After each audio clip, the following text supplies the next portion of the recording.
I now call this meeting to order. It is 6:33 p.m., October 27th, 2022. Welcome to the Ravenswood City School District regular board meeting of the Ravenswood City School District Board of Trustees. That was a lot of words. We're going to start with item number 1 on the agenda, the roll call. So President Latu is not in attendance today, and she notified us previously of that. All right, we've got Trustee Alexander. Present. Trustee Palia. Present. Trustee Varghese Bloom. Here. I didn't say myself. I'm here as well. My name is Tamara Shabelmaheen. How you doing? Okay, we're going to move on to item number 2, approval of the agenda. Any changes from the Board of Trustees? I have 2 things to pull per the superintendent. So we want to pull item 7N. That is 7N as in nap. And item number 9. And so pulling those off the agenda all together, not for discussion, just pulling them all together. Are there any others? If not, I'll take a motion to approve the agenda with those 2 items off. I'll make a motion to approve the agenda with item 7N and 9 pulled. I'll second that. Thank you. All those in favor of approving the agenda, say aye. Aye. All opposed? Item carries 4-0. All right, on to item number 3, closed session. Do we have any speakers for any items that we're discussing in closed session? Trustee Alexander? Nope. If not, we will roll on out. We're expected to return around 7:15 p.m. 6:35, going to closed session. Thank you.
I now call this meeting to order. It is 8:38 PM.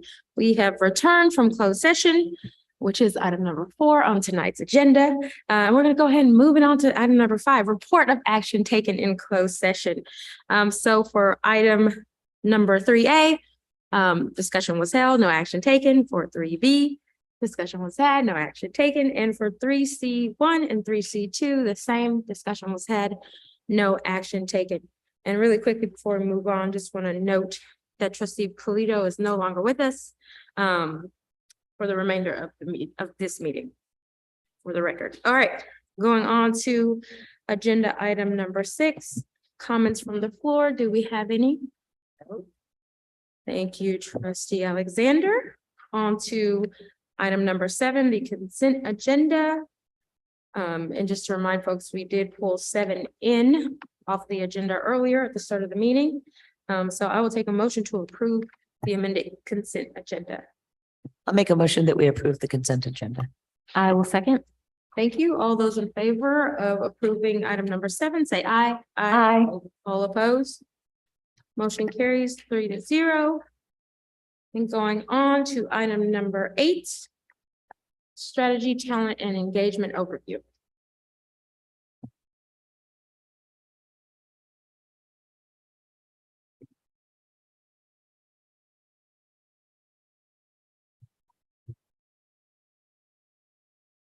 All right, through the chair, we'll go ahead and get started. We do have a theory of action. And as we go to the next slide, our Board of Trustees and the Superintendent, we prioritize advancing the strategic plan of the district. The executive team and our central office supports our Ravenswood school leadership teams to execute Ravenswood's strategic plan while honoring each school's unique identity and supporting schools to meet every student's day-to-day experiences and needs. And these are our 6 priorities. The next slide. Progress would be measured in multiple ways, but overall, teachers, staff, families, students, and community writ large will know that we are moving in the right direction collectively by monitoring our 3 focus goals. 1 is students are powerful readers and writers who use literacy across content areas to make meaning and share their ideas. 2, students see themselves as mathematicians and use their skills, a deep understanding of content and strong practices in their learning and work. And 3, students feel safe at, connected to, and trust the school community, providing them with agency and a sense of belonging. And we will continue to present to the board the monitoring of our progress towards these goals. Next slide.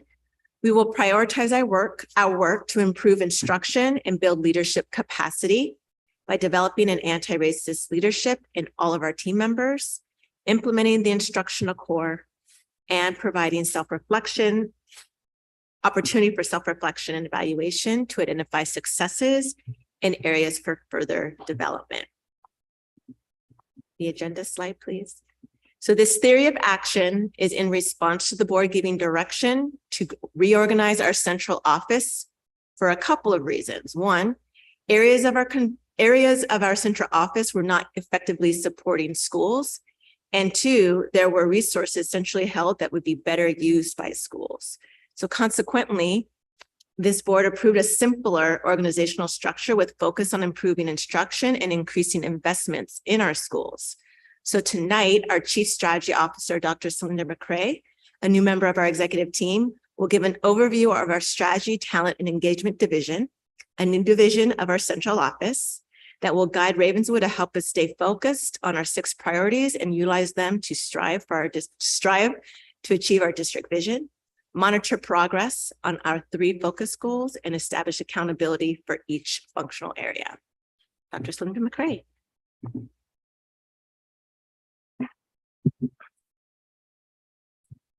Great. Thank you, Superintendent Sudaria. Good evening, Board of Trustees.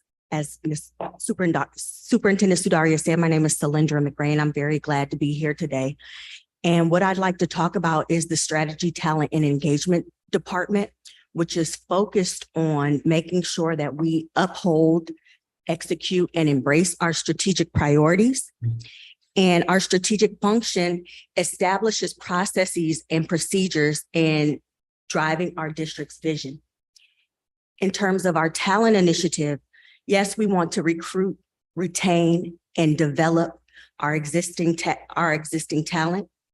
But we also want to make sure that through engagement, we're engaging our families and our students so that we can not only increase our district's communal visibility and footprint, but show the ways in which we support our families and our students.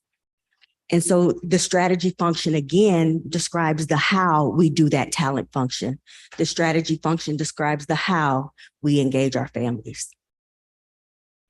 And so this illustration is a depiction of how our division really operates. So as a district, we are working together as staff in a community to figure out how we get from where we are today to where we want to be in the future. And so that future vision that Superintendent Sudaria spoke of literacy, math, and belonging is the what we are working to achieve.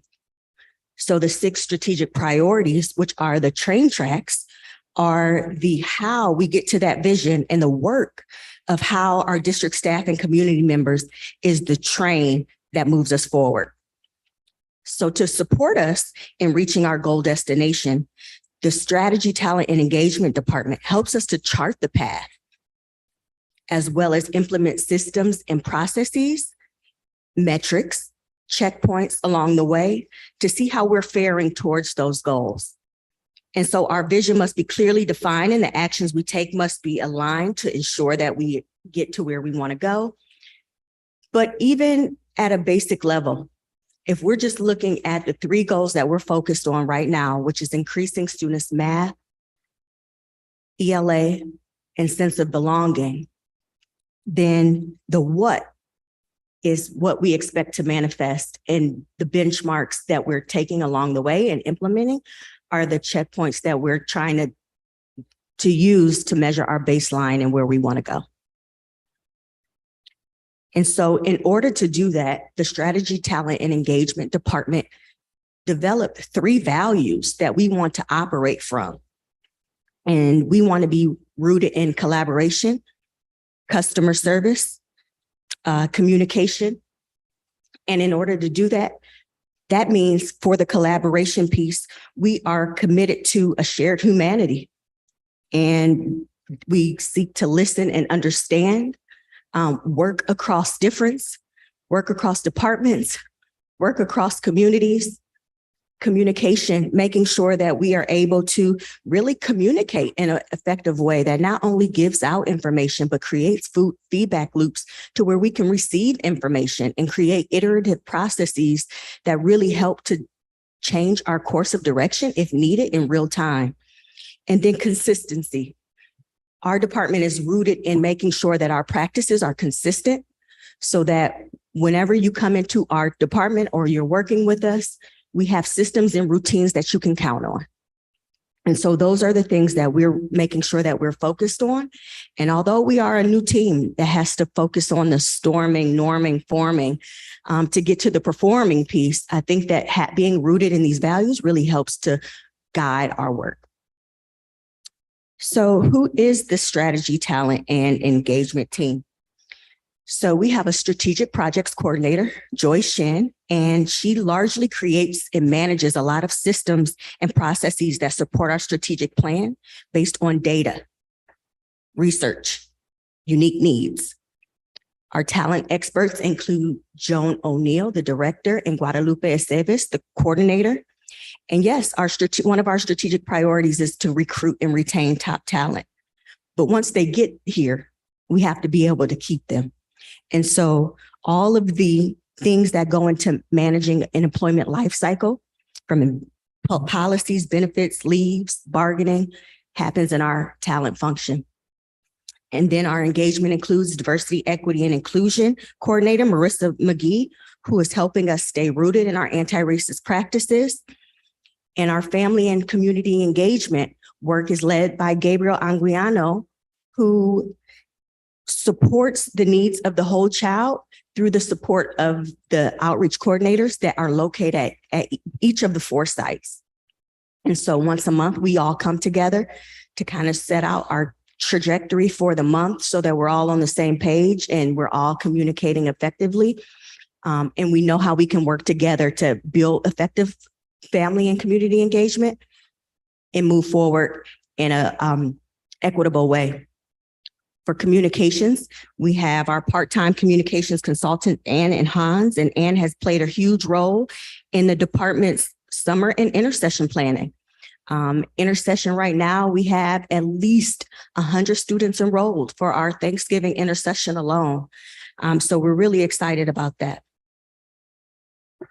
So although the work that we do in strategy, talent, and engagement is not all student facing necessarily, all of the work that our department does is in support of the district's broader vision and strategic priorities.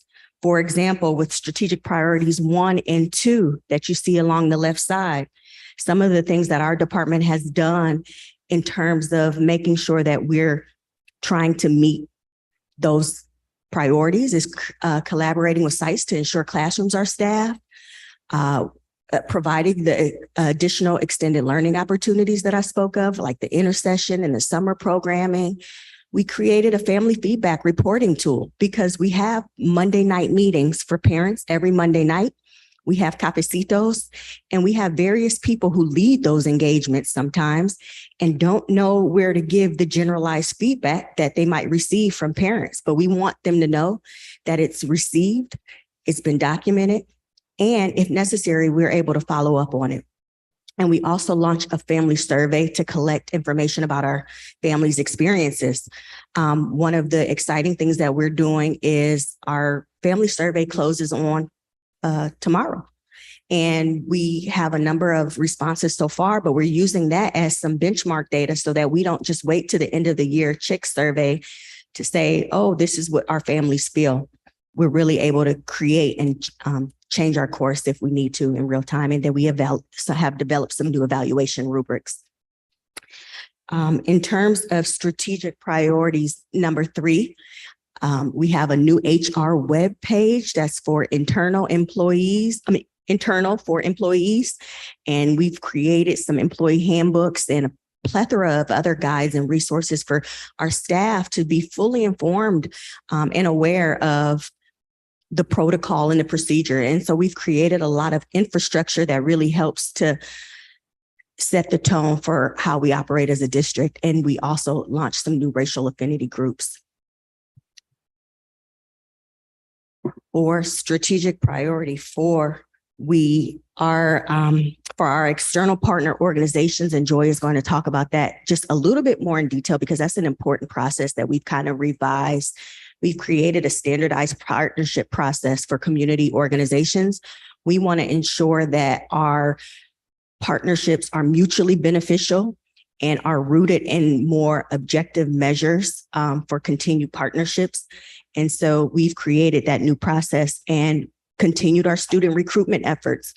But we're also taking it a step further to try to figure out our return on investment. So we have done some marketing efforts like in the billboard and the signs and things of that nature.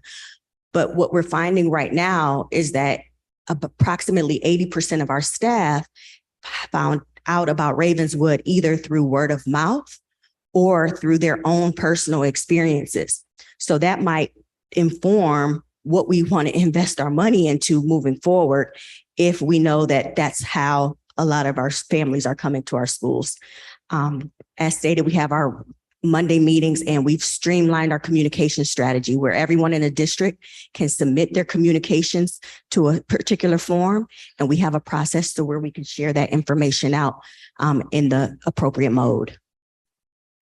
And then for strategic priority 5, the district report card that I said that we will be reporting out on next month as it relates to our benchmarks. So we'll have our first piece of data that we're trying to look at, the iReady data, the closest correlation to the end of the year tests to say what types of process improvements we may need to make. And we also created an internal decision-making protocol that the executive team uses so that we're rooting our decisions in as much objectivity as possible.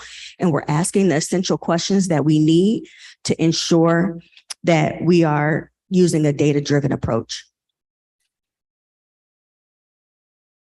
And then finally, with strategic priority 6, a roles and responsibilities tracker was created that helps us to map out the key tasks that fall within each department.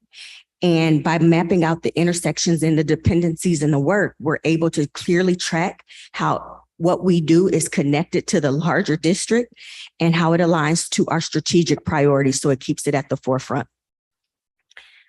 Finally, before I turn it over to Joy, some examples of when someone might contact our department is if they are a partner organization interested in partnering with our school or want to publicize an event, or parent or volunteer has a concern or wants to get involved, or a human resources related topic, curious about how we're measuring progress. These are the different ways and the different tools that we have created to correspond with getting the information that our families and stakeholders need. So now I will turn it over to Joy Shin to go over our partnership process.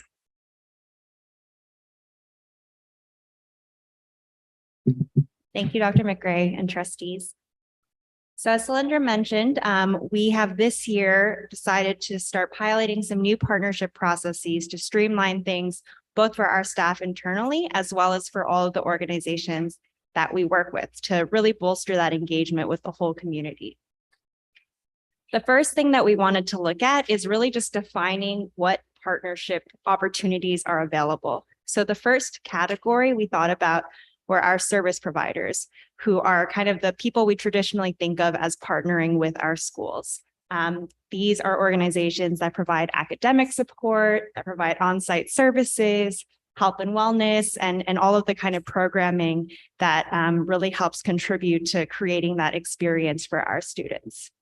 But we also wanted to highlight a different category of partnership as well, that we have called community supporters, recognizing that there are a lot of other ways that organizations in the community can be involved with the district. This might be, donations of time, of resources, or even just hosting events that our families and staff and students can take advantage of.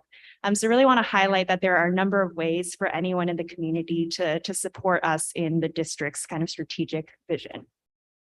For tonight, we'll really be focusing on the service providers component, as these are the people that we engage with on a more regular basis and want to ensure that there's consistency and, as Celindra mentioned, that data-driven approach in evaluating the effectiveness of our partnerships.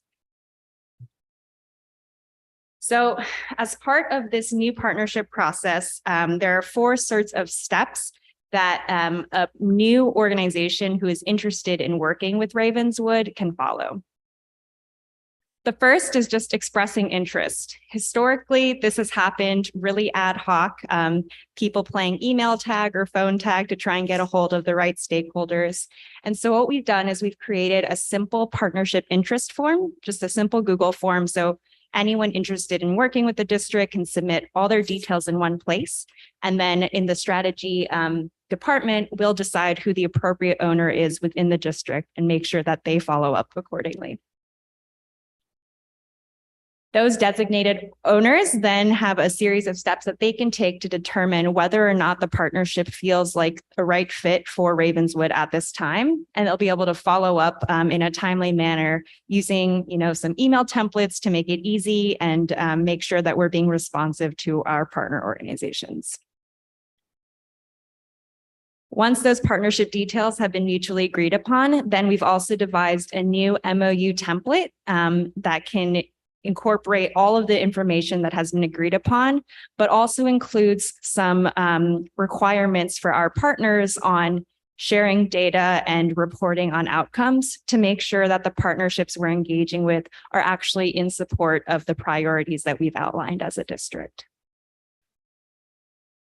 And then finally, we view partnerships as this dynamic, ongoing relationship and not just a one-time thing. And so once a partnership has been established, we've also created some resources that both partner organizations and Ravenswood staff can use to be continuing to refine and strengthen that partnership over time.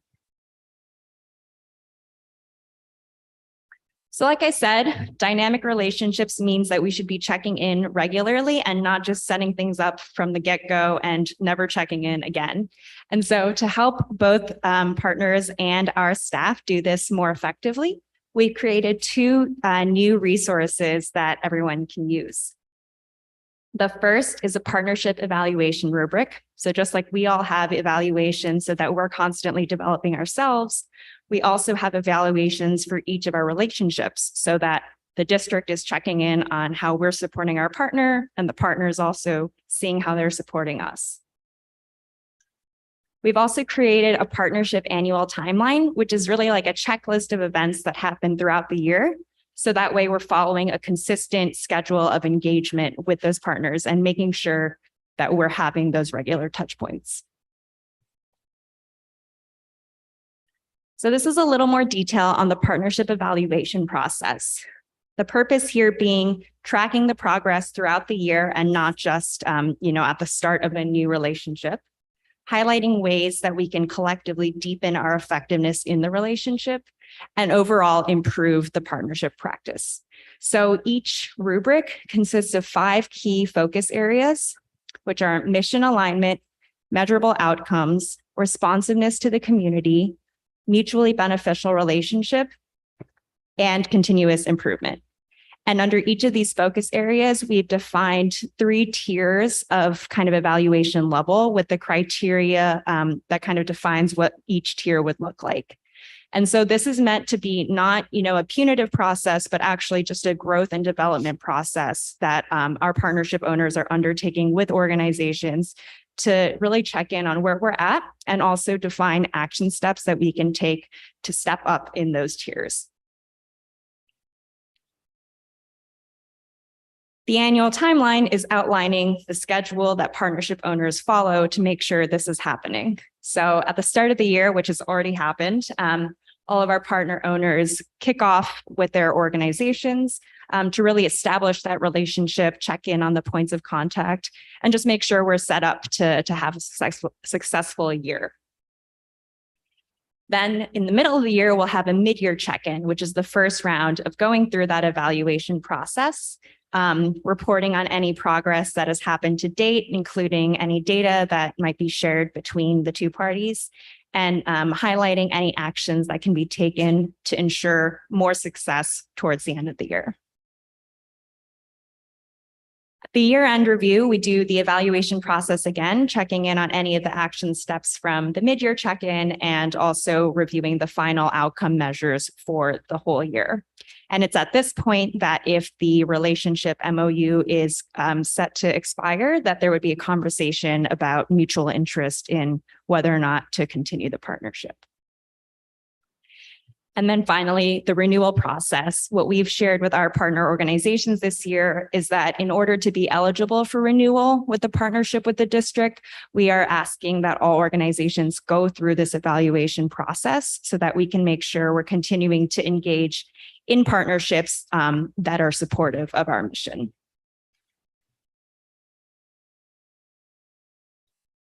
And that is our partnership process. Thank you.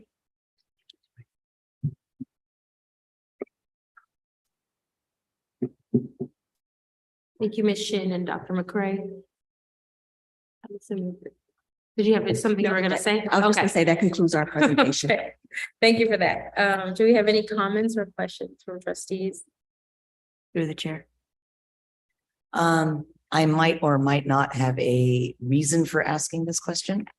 Are the partnerships the new partnerships, is it only for one full calendar year, or can partnerships be, people join the partnerships mid-year?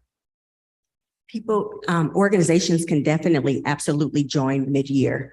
It's just creating some type of a system and putting them into the fold where they come in. Great, thank you. Through the chair, I just want to say, thank you for the presentation and for just seeing things that I know that all of us have talked about in the past of things that we want and we need to see, and we want to see a timeline, we want to see deliverables, we want to see what's been happening. And it's just great to see that there is a plan in place and there's going to be actual touch points that we have access to and we know about. And so it's just great to see that the things that we've been talking about is here and we're getting to experience it. So thank you. And I also filled out that parent survey. So that's really great. And I'm telling our parents, please fill it out if you haven't. So it's cool to see all these things enacted because even as you were listing stuff, I was like, oh yeah, I did that. I saw that. I've been there, so from a parent and like we are receiving that information. So I appreciate that. Thank you. Thank you. Anything else? If there's nothing else, we'll move on. Thank you so much. Sorry it's so late. Sorry to have you here so late.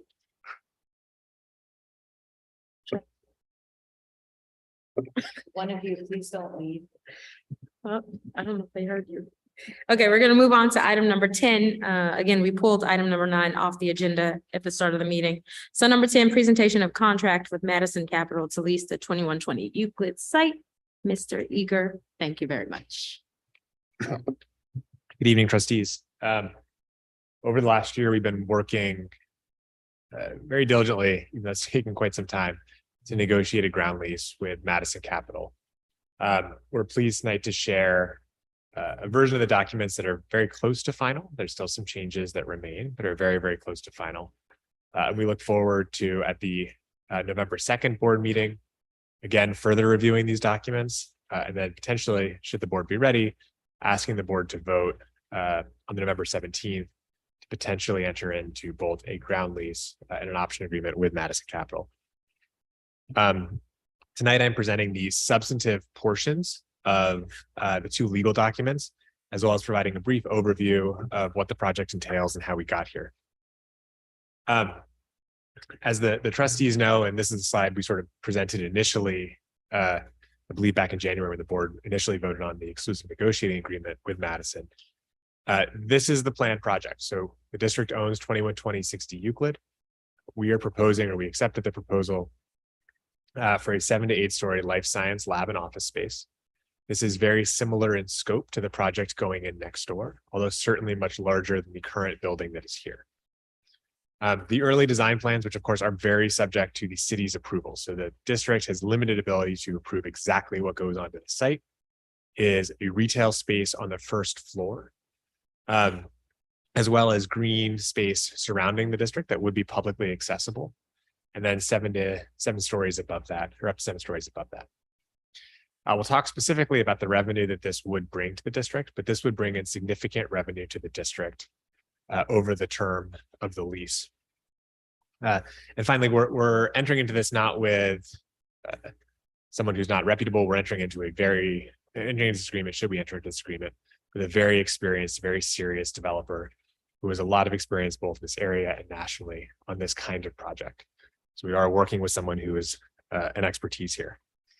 I would highlight that although it has been quite some time, the fundamental aspects of this deal have not changed. So although we are sort of going through the specific legal documents tonight, which are very complicated and very detailed, the overarching structure of this has not changed. So you remember the public tuning in for the first time since January, you haven't missed too much. We'll talk about there's 2 sort of major things that have changed, and we'll talk through both of those in turn. We've done a sizable amount of engagement for this project, and we'll talk more about that on the next slide. In that engagement process, we've talked about the fast changes in the city. We've heard about the gentrification in the area. We've also heard about some of the benefits that a project like this would bring. I think most notably is next door to 2120 Euclid is Bell Street Park. Developing this site would, I think, allow, in conjunction with the development of Bell Street Park, would allow for a lot of sort of synergies. It could be a coffee shop that opens up to the park that could be using some of that green space to provide a buffer space for that park. Could be parking for that park. Not necessarily things that we're able to sort of contractually require in this agreement, the things that are a huge benefit. I won't go through all of these in turn, but I would just highlight a couple. One, life science is one of the fastest growing areas in the country. We do not have currently a large amount of life science office space here in East Palo Alto. And this is an opportunity to sort of tap into a fast growth industry. This also would generate significant amounts of revenue, both for the district, not just through the ground lease, but also in additional tax revenue if the district was to become basic aid, as well as additional tax revenue for the city. We'll talk about some of the specific things that we've put in place here over time. I would highlight in terms of some of the specific community benefits that is something that is negotiated directly with the city and the developer. In terms of the engagement, which I alluded to, we've been working or exploring leasing this site really since 2020, late 2020. We've had community meetings, we've had postings all over our social media. We put newsletters home in each backpack. Our superintendent personally knocked on the doors of, I think, every neighbor in the area. We've had open houses. We posted a video that we posted in popular Facebook groups. There's been numerous newspaper articles, as well as a very public procurement process. We know we have not reached everyone in East Palo Alto. We know that there's a lot of folks who still aren't aware of this particular development, but we are doing everything we can to reach out to folks. I would encourage, if anyone is watching online, to reach out to us if you do want to talk about this. We know this is complicated, and we have spent a large amount of time sort of finalizing this, but we know there's more we could do. I would also highlight that a lot of this has been happening with the board, not necessarily some is in public, but a lot of this has also happened behind closed doors. There has been a lot of work that goes into this particular set of agreements. On the left, I would just highlight, we do have a large or a reasonably large legal team that we have been working explicitly on this. One is the district's sort of general counsel, John Niblin, who is the chief legal officer in the county. He also has a lot of experience in the planning commission. He's been sort of representing us in a lot of the legal aspects. And we did bring in outside counsel, specifically Rory Campbell, who specializes in this exact type of lease. So this is not a typical thing the district does, but we have spent a large amount of time with people who specialize in this exact type of work, negotiating these things. We've also had along the way just a large amount of I'd say, board engagement. Some of that people have seen publicly, but we've had, I believe, over a dozen closed meeting sessions where we've talked about various aspects of this lease. Our facilities subcommittee, which meets monthly, has talked about this at least at 9 different subcommittee meetings. And I know the superintendent meets with the trustees weekly. I meet with the trustees somewhat regularly, and we've talked about this on numerous occasions. So even though publicly, I think folks may be seeing sort of aspects of this, there's been a lot of work that has gone into these documents. It's certainly been one of the longest negotiations I've ever been a part of. And I think one other thing I'd add or just mention here, this is not the district sort of creating these documents whole cloth. We are taking very established traditional commercial leases that are sort of proven not to have a large number of loopholes. We're not starting with something that we've just sort of drafted that Ravenswood put together. These are deeply established traditional market leases regularly entered into between private organizations, adjusted to our specific needs. But so these aren't documents that I think the board or the public should feel nervous about. That these are sort of new documents. These are very traditional, at times a little dull, corporate leases. So I'm going to present 2 documents tonight. One is an option agreement, which concerns mainly the entitlement phase, and the other is a specific ground lease, which governs the 99-year term of the document. So turning first to the option agreement. The option agreement really governs the getting the building built phase. So this talks about the entitlements, this talks about the initial diligence, this talks about Madison moving forward in good faith with this. Just because it is not the ground lease phase does not mean that the district will not be receiving revenue. And we'll talk about specifically the amount of revenue the district will be receiving during this period.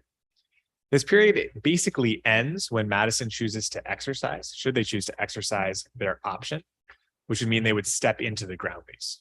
That basically means building's ready to go or ready to start construction. They would enter then into the ground lease and we'd be somewhat off and running. One thing I would highlight, and we'll talk more about this, is we've built in a little bit of flexibility. So different than the boards initial view of this, we built in a little bit of a flexible timeline for them to work through. And in doing that, we put in, and we'll talk about this more, specific extension fees. So sort of the two big changes that we've seen. The first is that we have a little more of a flexible timeline. With that, we have fees that are required for them to pay in order to continue that along, to make sure that we're able to pay our obligations should they back out of this lease during the option period, especially later in the option period. I won't go through this in detail, but I will just call out sort of two specific sections. This is their proposed timeline for construction. I would highlight for folks the entitlement process, which is the fourth one down. That's a meaningful chance for the public to engage. And we anticipate that taking over a year, almost 2 years. Right? This is a chance for people to say, I don't like the color of the windows. I think the building looks silly. I think it needs to be further set back. I don't think you have the transportation plan set out yet. We talk about the environmental impact of the site and how we can mitigate that. This is a real chance over 2 years or so for the community to get involved and ask about specific aspects of this. While there's a clear benefit to the district, we know there's impact to the community. And this is the chance for the community to sort of weigh in on not just the overall site plan across the city, but the district, this specific project, and how it does fit in or does not fit in with some of the surrounding areas. Once the entitlement process begins, then construction kind of follows, hopefully not too far after. And that'll actually not take as long. In some ways, that might actually only take 2 years of sort of the longer window to develop the site. Here's the sort of summary of the financial impact to the district during the option period. There's a couple of different payments. The first is the option signing. This is basically paid after the 90-day diligence. It's $1.5 million that goes to the district. This is effectively non-refundable money unless the district acts in bad faith somewhere along the way. So it acts in bad faith in a way that makes the deal sort of not work. The second type of payment kicks in year 4, and that's basically $500,000 for year 4 and 5 in base rent, which then goes up to $1.5 million in years 6 and 7.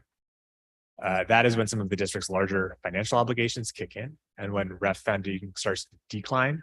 And so having that money there should allow us to meet our obligations through this agreement. Something, again, new that we negotiated is this notion of a fee extension deposit. We want them to build this as quickly as possible. And if they are not going to build this as quickly as possible, to exit as quickly as possible. So the board, if they so choose, can find another developer to build on the site. Starting in year 4, we have a series of escalating fee extension deposits, which are, if you need more time to develop this site, get it entitled, get it planned, get it built, that's fine. But if you walk in year 5, year 6, year 7, you have to pay those fee extension deposits to us. So it's a way to force them to keep moving, while also putting in protections for us if they should walk, to give us time to react to the financial implications of that, which would be material, right? $2.5 million for us is real money. If they walk, we have time to kind of regroup a little bit and plan for what's next. And again, that is something that is new that we were able to extract in the negotiation process with them. I think in our mind that is a fairly major concession and a big win for our negotiating team. There are a lot of terms in the option agreement, and I don't think I could do the full document justice sort of quickly, but I wanted to highlight a couple of things. So the first is we're negotiating this agreement. The district will not be moving offsite. We'll continue to have boardrooms in this lovely, acoustically wonderful room until we eventually move out of this space. That won't happen. Sorry. That will not happen until the district enters into the ground lease and construction begins. So we're basically able to stay on this site while still getting paid money for several years, right? Potentially up to 7 years. 2, we're not able to specifically require certain things. We can't require the building to be made of sandstone or fit in with the building across the street. We really can't require that. That's fundamentally a city decision about what that aesthetic is. But we do have in the contract that Madison and the district will enter into sort of monthly project meetings about how the project's moving and what it looks like to really make sure that they are engaging meaningfully with the community, including us. We also put in a couple of other things which we're excited about. One is they got to make this building not just 100% electric, but really go above and beyond. So LEED certification is one of the sort of currently premier environmental certifications. We're requiring them to do that. They need to be the highest level of LEED certification. We're also requiring them to hire at least 25% of the people who work on this project need to be either minority owned or women owned business. The last two, the last one I think is important. This is conditions for refund. So what this means is during that option period, during this period of the table, there are not very many conditions for when we would have to refund them. There are some cases where we would have to refund them. For example, if the district, during the 7 years, we discover the district does not actually own this property. Seems fair at that point. If we've been leasing something that we don't actually own, we shouldn't require them to pay the option payment, right? There are examples where we're grossly negligent. They need us to sign some documents to keep things moving. And it's not just they get lost in spam, but we actively, willfully do not support the project moving forward and use sort of our ability as a landlord to block the development. That would be grossly negligent. In that case, we wouldn't get the option refund back. Through the chair, can I ask a question? Or not ask a question, but make a statement. I want to make sure that the conditions for refund, I think that's a really important piece in this whole option agreement, because if we can't have the funding that they are giving us for 7 years, right? Or that we keep this option open with them and we're in this negotiation, we're in this contract, and then 7 years later, they walk away and we have no money for 7 years, or we have to pay back money, that would be really, really difficult. That would be like, we have to make sure that that refund, those conditions for a refund are nice and tight, that they're at the point of like grossly negligent, very clearly grossly negligent, or like we don't own the property, but we do own the property. Just saying that we do own the property. So we just need to make sure that after 7 years, the district is not left with zero or paying back money that we have already received. So that's one thing about this option agreement that we need to make sure is tight. Totally agree. I mean, it could be, up to $12 million that we would have to refund to them, which is real money for the district. Turning my attention just briefly to the ground lease here. This is a little bit of, in some ways, a document the board's likely more used to. We have ground leases with a number of organizations across the district. I believe every organization we currently lease with is a nonprofit right now.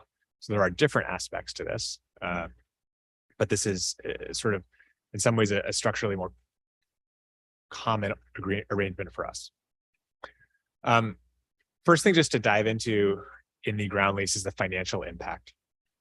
It is a little difficult to forecast exactly what the impact will be from this project, but we do anticipate two sort of main components. The first is base rent. This is $1.5 million paid in cash. I think the second sort of big win we've had in negotiations for us, I think the board should be very excited about, is we negotiated not 2% increases, but CPI. So CPI is a measure, the Consumer Purchasing Index is a measure for inflation. That has historically grown faster than 2%, but more importantly for us, is generally aligned to the specific costs that we generally incur. Our staff generally expect their salaries to grow in line with CPI. Our expenses generally grow in line with CPI.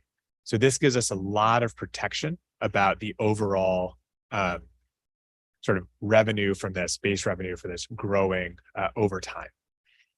The second piece that I would highlight is the percentage rent. This is 5% of net operating income.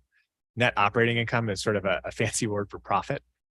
What that basically means is if the site does well and potentially really well, we benefit. And it's not just the only people who are benefiting are the developers, right? We sort of have a share in this, and we do expect that actually to grow potentially faster than base rent over time. One note, this is the forecast based on the current zoning for the site. So the city, again, determines exactly what gets built here. They're sort of ultimately the final say on that. In a lot of ways, they're the ones who will set this. That could mean that the site is actually ultimately zoned lower than it is currently. What that would happen is the district would receive proportionally less in rent. So we built in a little bit of flexibility so that if the city in 5 years comes back with a slightly lower zoning estimate, we don't have to sort of start from scratch. We have a little bit of flexibility built in here. A couple of terms here, specifically in this, and I'll go relatively quickly through this. The first is that they're taking the site as is.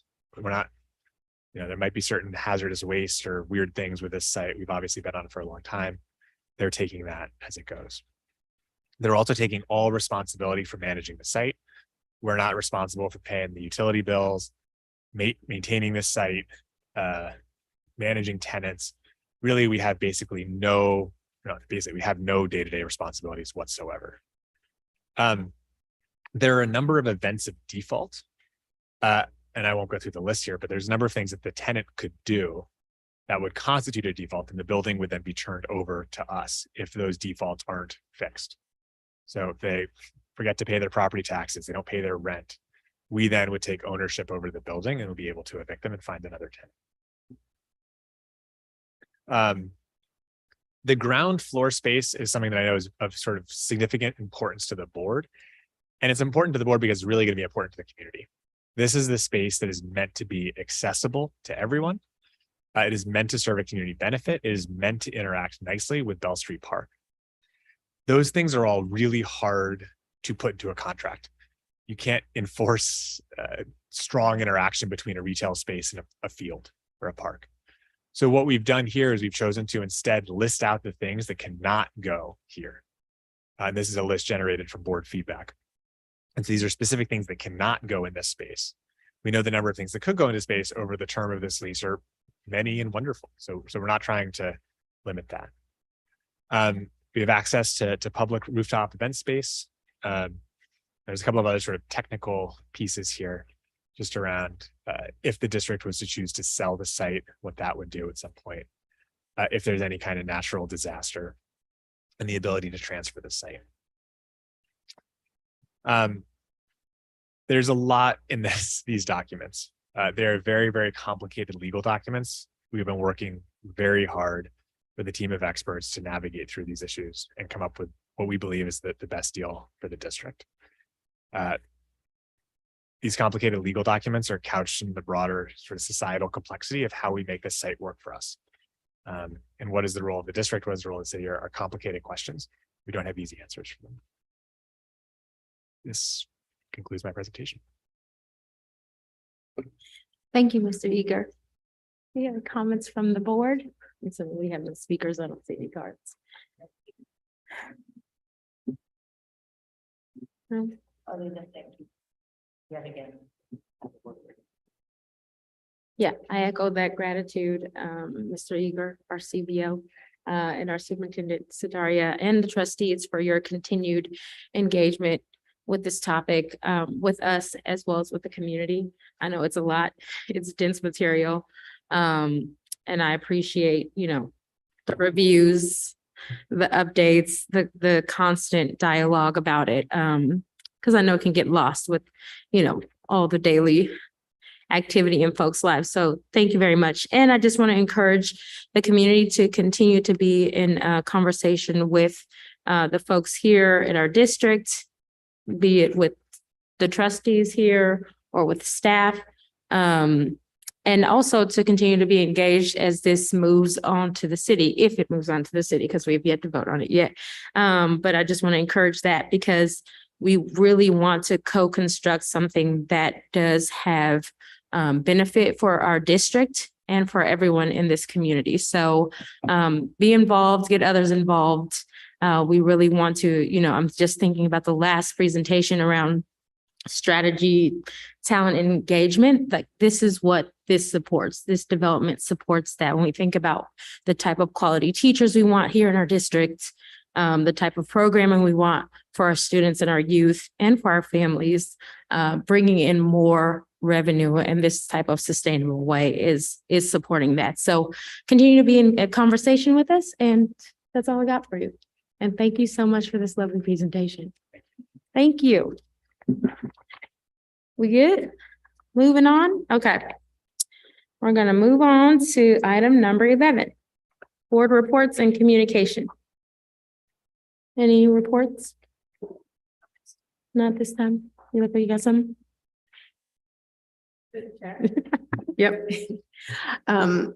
Trustee, our board president Melee reached out to inform us that in East Palo Alto, a man was charged with child sex crimes, and we just wanted to make sure that we assure the community that we will do our due diligence to protect our students and staff from these events. Thank you for that, Superintendent Sudaria. And thank you, President Latu from MIT. If not, if that's everything, we're going to go ahead and go on to the next item, which is agenda item number 12, board policy revisions for second reading and action. So we will be taking a motion and then a vote if that's how the board agrees to go, if the motion is approved. So I'll take a motion. I'll make a motion to approve board policies. I guess I'll second that. All those in favor of approving item number 12, say aye. Aye. All opposed? Item carries, or motion carries, sorry, 3-0. Okay, item number 13, consideration to approve resolution number 2022-23, for this is for President Latu for excused absence. Yes, I'll take a motion. I'll make a motion to approve item number 13, consideration to approve a resolution for board absence. Now I read it. I'll second. You didn't second, did you? No. I'll second. Now you read. Now I read it. Yeah. Resolution number 2022-2023-10. Whereas Education Code 35120A5 authorizes governing board members to not be here, etc. Okay, and again, that's for President Latu. And so all those in favor of approving item number 13, say aye. Aye. All opposed? Motion carries 3-0. Item number 14 is just communication that a special board meeting will be held on November 2nd, 2022 at 6:30 p.m. That will be here, correct? Yeah. Anything about that? No? Cool. All right, and these are what? It's on the calendar. All right, item number 15, again, it's just information letting the public know that our next regular board meeting is on November 17th, 2022 at 6:30. Open session will begin approximately at 7:15 p.m. And item number 16, we are adjourned. It is 9:31 p.m. Thank you so much for being here with us. The end.